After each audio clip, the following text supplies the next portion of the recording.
Hello बच्चों, कैसे हैं आप लोग। आज हमारा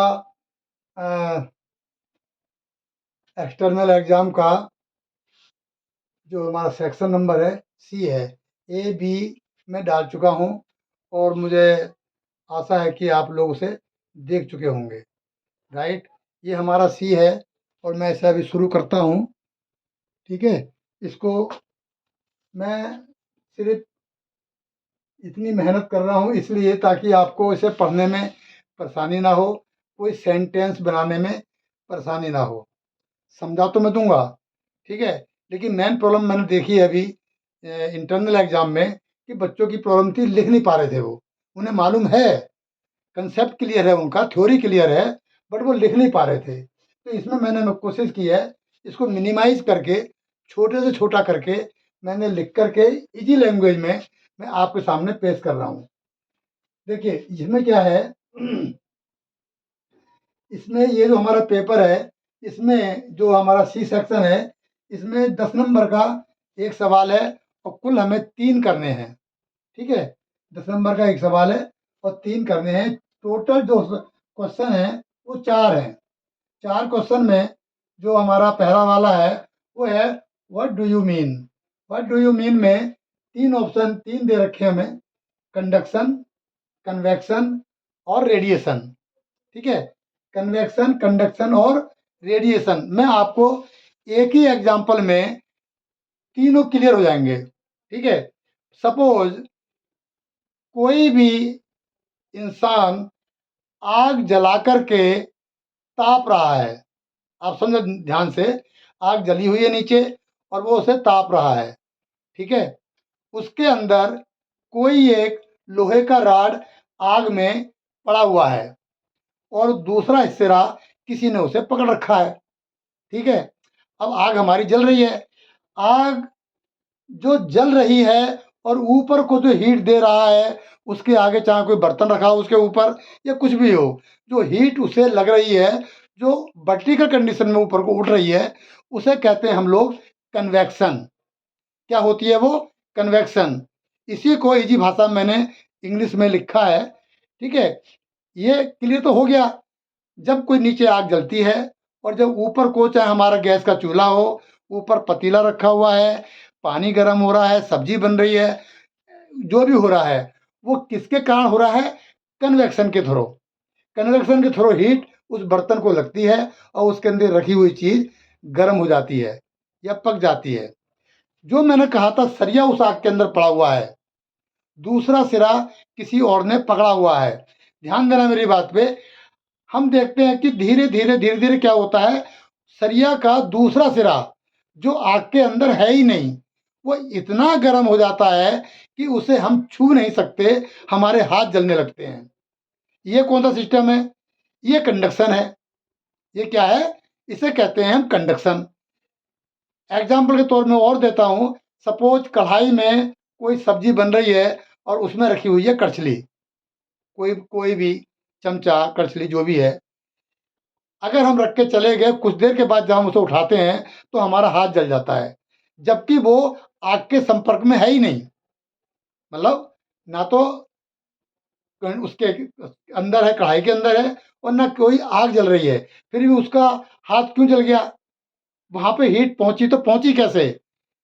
सिंपल है, ये सिस्टम कहलाता है हमारा कंडक्शन सिस्टम। अब आती है बारी रेडिएशन की। आग जल रही है कहीं पे, ठीक है, और हम दूर बैठे हुए हैं या कमरे में हीटर जल रहा है और हम उसके संपर्क में नहीं हैं, उससे दूर हैं, फिर भी हमें इतनी हीट मिलती है कि सर्दियों में हम ताप लेते हैं और गर्मियों में उसके सामने हम खड़े भी नहीं हो पाते। ये सिस्टम कौन सा हीट आने का? इसे कहते हैं रेडिएशन। सूरज से जो रोशनी आ रही है हमारे पास तक, ये जो सूरज की रोशनी है, ये कैसे आ रही है? कोई मीडिया तो बीच में है नहीं, ये सिर्फ आ रही है रेडिएशन के थ्रू। रेडिएशन भी, ठीक है, ये भी रेडिएशन के थ्रू है। तीनों चीजें मैंने आपको बता दी, कंडक्शन, कन्वेक्शन और रेडिएशन। एक ही एग्जाम्पल में हमारे तीनों कवर हो गए। ठीक है, अब हम इसको लिखते हैं अपने एग्जाम की भाषा में। देखिए conduction. Conduction is the process of transfer of energy in form of heat और electricity from one atom to another atom within the object by direct conduct. देखिए, कंडक्शन सिस्टम में क्या है कि कोई भी ऑब्जेक्ट हमारा डायरेक्ट हीट के संपर्क में होता है, डायरेक्ट हीट के संपर्क में होता है। कंडक्शन क्या है? ये भी हमारा एक क्या है, एक एनर्जी को ट्रांसफर करने का प्रोसेस है। ठीक है, ये हीट को, और हीट की फॉर्म में, हीट भी क्या हमारी एनर्जी है, कंडक्शन भी एनर्जी को एक जगह से दूसरी जगह ट्रांसफर करने का एक हमारा सिस्टम है। और एक सिस्टम और भी है, उसे बोलते हैं हम इलेक्ट्रिसिटी। ये भी एक एटम दूसरे एटम को हीट देता है, यानी कि एनर्जी देता है। अगर हीट है तो एक एटम दूसरे एटम को हीट देगा, वो अगले एटम को हीट देगा। इस तरीके से एक चेन बन जाती है और किसी भी ऑब्जेक्ट के लास्ट एंड तक वो हीट पहुंच जाती है। इलेक्ट्रिसिटी में भी कुछ ऐसे होता है, एक इलेक्ट्रॉन, है ना, इस तरीके से जो हमारा पोटेंशियल डिफरेंस होता है, वो भी एक एटम दूसरे एटम को इलेक्ट्रिसिटी देता रहता है और इस तरीके से हमारी उसमें करंट फ्लो कंटिन्यू होती रहती है। तो दो मेथड है हमारे इसमें, एक तो एग्जांपल, एक तो इलेक्ट्रिसिटी और दूसरा है हमारा कंडक्शन सिस्टम हीट ट्रांसफर का। ये दो तरीके हैं। एनर्जी ट्रांसफर बोलेंगे हम इसे। हीट, अगर हम इलेक्ट्रिसिटी बोलें तो उसमें हीट का ज़्यादा इतना रोल नहीं होता। हीट तो पैदा होती है बट इतनी नहीं होती, बहुत माइनर होती है। रेजिस्टेंस की वजह से उसमें हीट पैदा होती है, बट जो हीट एनर्जी है वो प्रॉपर हीट पे ही डिपेंड करती है। ठीक है, एक जगह से हीट दूसरी जगह पे एटम के थ्रू जाती है और वो एटम एक दूसरे को देते रहते हैं। अगला है convection. Convection is the process of heat transfer by the work movement. ये भी क्या है, हीट ट्रांसफार्मर का एक हमारा सिस्टम है। ठीक है, तो ये भी एक प्रोसेस हमारा क्या है, हीट ट्रांसफर का है। लेकिन इसमें क्या है, बल्क मूवमेंट होता है, बहुत सारा एक साथ ढेर सारा हीट ऊपर को जाती है। जब आग जल रही है नीचे तो वो बहुत सारी हीट फिर खुले में जाती है, ऐसे ही ऊपर को जाती है और जो उसकी रेंज में आता है वो चीज़ गर्म हो जाती है। ठीक है, ये भी हमारा एक हीट कन्वेंशन का एक प्रोसेस है। दूसरी क्या है इसमें, और तीसरा है रेडिएशन। रेडिएशन वही है, इसमें क्या होता है, कोई भी ऑब्जेक्ट हीट के संपर्क में नहीं होता, कोई भी ऑब्जेक्ट हीट के संपर्क में है ही नहीं, उसके बावजूद भी उसे हीट मिल रही है। तो वो कौन से प्रोसेस से मिल रही है, वो हमारा होता है रेडिएशन। सूरज से बढ़िया कोई इसमें एग्जाम्पल नहीं है। या हीटर जल रहा रूम में, एक किनारे पर जल रहा, पूरा कमरा गर्म हो रहा है, वो पूरे कमरे में हीट गई तो गई कैसे? उसका यही सिंपल तरीका है कि वो सिस्टम है हमारा प्रोसेस रेडिएशन का। तीनों मेरे ख्याल से क्लियर हो गए। अब क्वेश्चन नंबर देखिए, क्वेश्चन नंबर जो एक है इसका आंसर क्लियर हो गया। अब question number 2, drive expression for displacement and velocity of particle executing simple harmonic motion. अब इसमें क्या है, देखिए ये जो इसमें आंसर दिया है, ये सिंपल सा जो हमारा ये फिजिक्स में जो हमारा वो है इक्वेशन है, क्या है इक्वेशन, एस बराबर you t plus 1/2 a t square.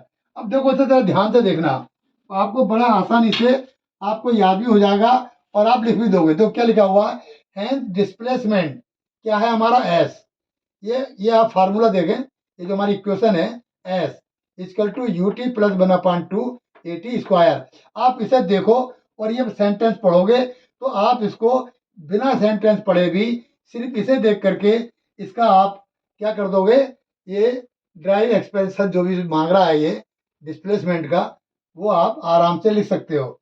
जैसे एस डिस्प्लेसमेंट हो गया ऑफ एन ऑब्जेक्ट, किसी भी ऑब्जेक्ट का एस क्या है, डिस्प्लेसमेंट है, is equal to initial velocity.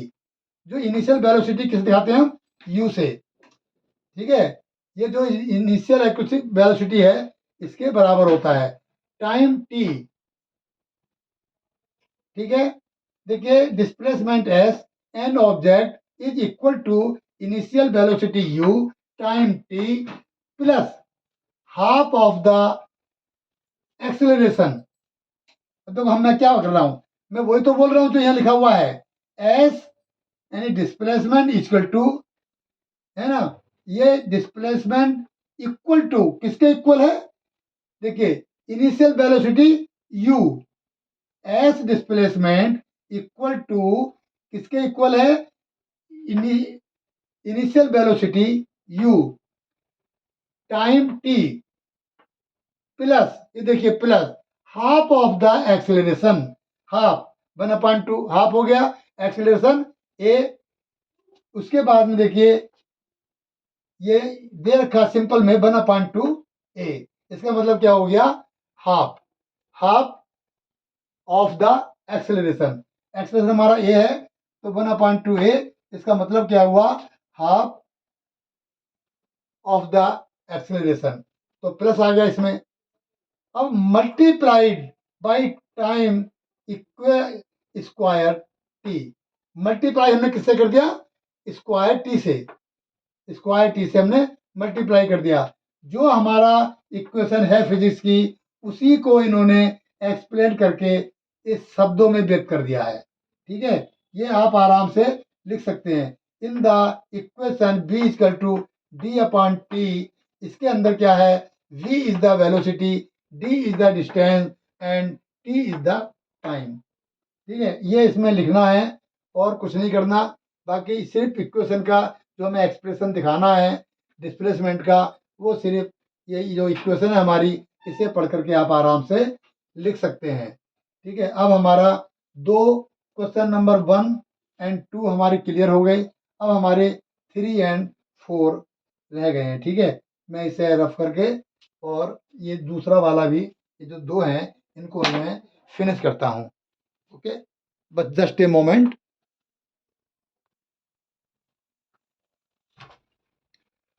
हाँ तो बच्चों, दो हमारे कंप्लीट हो गए हैं, ये 3 और 4 ये रह गए हैं बस। ठीक है, ये हमारा फिर डिस्टर्ब हो गया, अरे यार। तो क्वेश्चन नंबर 3, हमने यहाँ क्वेश्चन नहीं लिखा है, पर क्वेश्चन नंबर 3 का हमने आंसर लिखा है। क्वेश्चन क्या है हमारा 3, explain parallelogram law of forces. तो फोर्सेस के लॉ होते हैं, पैरेललोग्राम का क्या होता है, ये हमारे दो फोर्स हैं, vector A and vector b. ठीक है, ये दो फोर्सेज हैं, इसका पैरेललोग्राम हम क्यों बोलते हैं, क्योंकि ये जो हमारा एक हमारा पी क्यू जो वेक्टर है, ये इसके पैरेलल में एक हमारा ये है एस और आर। ठीक है, और क्यू आर ये इसके पैरेलल में है पी एंड एस के। अब आप देखिए यहाँ से, अगर हम आर से एक वर्टिकल लाइन खींचें, ड्रॉ करें, तो इस पे आकर के ये राइट एंगल बन रहा है। ठीक है, राइट एंगल बनने का मतलब क्या हुआ, ये कोण, हमारा जो कोण है ये है हमारा बीटा, और दो हमारे जो ये वेक्टर हैं, vector A and vector B, इन दोनों के दोनों जो आपस में कोण बना रहे हैं वो है हमारा थीटा। ठीक है, इसको मैं बीटा लिख देता हूँ। ओके, कुछ ऐसा होता है बीटा। ठीक है, अब आप थोड़ा देखो कि इसके जो ये हमारी आर और टी है, ये जो आर्म्स है ये बना रही है राइट एंगल, ये हमारा हॉरिजेंटल है। ठीक है, इस तरीके से अगर आप ध्यान से देखेंगे तो ये जो हमारा त्रिभुज है ये क्या बन रहा है, राइट एंगल त्रिभुज बन रहा है। राइट एंगल त्रिभुज में एक पाइथागोरस प्रमेय आप लोगों ने पढ़ी होगी, तो पाइथागोरस जो प्रमेय होती है उसका क्या होता है कि ये कर्ण का बना हुआ वर्ग शेष दो भुजाओं पर बने वर्ग के योग के बराबर होता है। ये आपने 10th क्लास में क्या 8th क्लास में ही पढ़ लिया था। ठीक है, अब ध्यान से देखो, ये हमारा क्या है, ये वेक्टर आर जो हमारा रिजल्टेंट फोर्स है, इसका जो हमारा मैग्नीट्यूड है ये बराबर किसके होगा, वही पाइथागोरस फिर में इसका स्क्वायर प्लस आर टी का स्क्वायर। देखिए ये क्या होगा, अंडरूट क्यों आया, क्योंकि इसका स्क्वायर जब हम पी आर का स्क्वायर हटाएंगे, देखिए पी आर बराबर, तो पी आर का स्क्वायर उन्होंने पहले हटा दिया शॉर्ट करने के लिए, तो पी आर बराबर किसका होगा, अंडररूट पी टी का स्क्वायर प्लस आर टी का स्क्वायर। ध्यान से देखो, अंडररूट आर टी का स्क्वायर प्लस पी टी का स्क्वायर, ठीक है, इस भुजा का स्क्वायर और इस भुजा का स्क्वायर, ठीक है। अब देखिए आर टी बराबर किसके होगा, आर टी क्या है हमारा, ये हमारा वर्टिकल फोर्स है।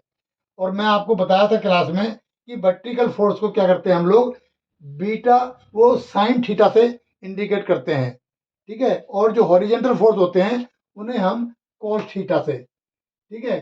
थीटा हमारा ये एंगल है, दोनों वेक्टर के बीच का जो एंगल बन रहा है वो थीटा है, vector A and vector b, ठीक है। और यहाँ पे ये sine theta, b sine theta, b क्या है हमारा, ये भी एक वेक्टर है, फोर्स है हमारा, ठीक है। ये जो हमारा एक फोर्स है, तो ये हमारा बी साइन थीटा, और ये भी हमारा एक फोर्स है, ये भी बी कोस थीटा।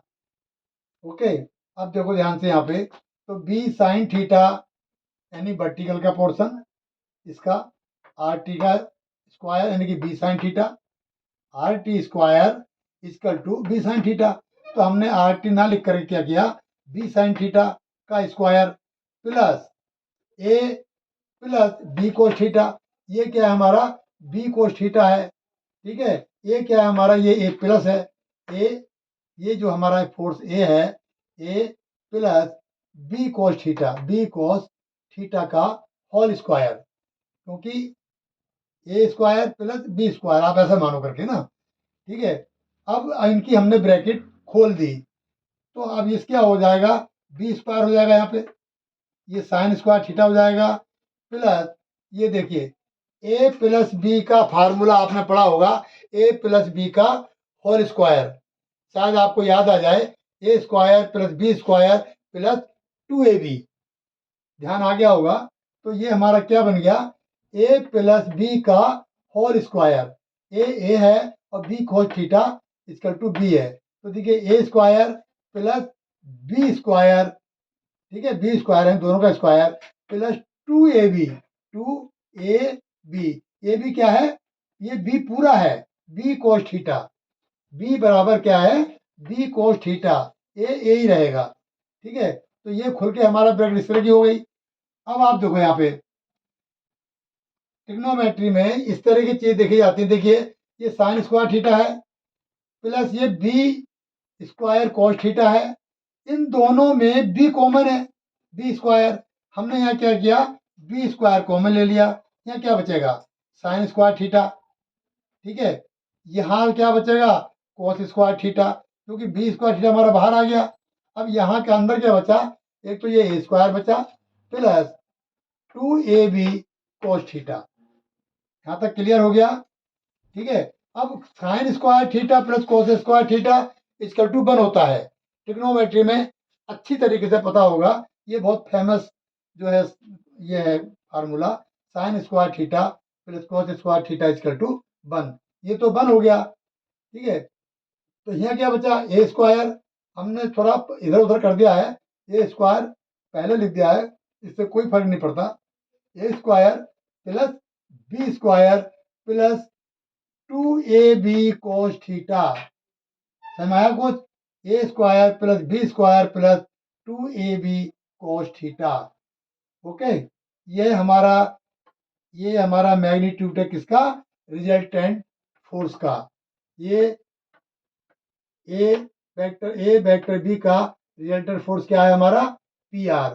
तो पी आर का जो मैग्नीट्यूड निकलेगा क्या आएगा, under root A square plus B square plus two A B cos theta. सवाल नंबर चौथा है, ये हमारा तीसरा हो गया, ये हमारा तीसरा हो गया।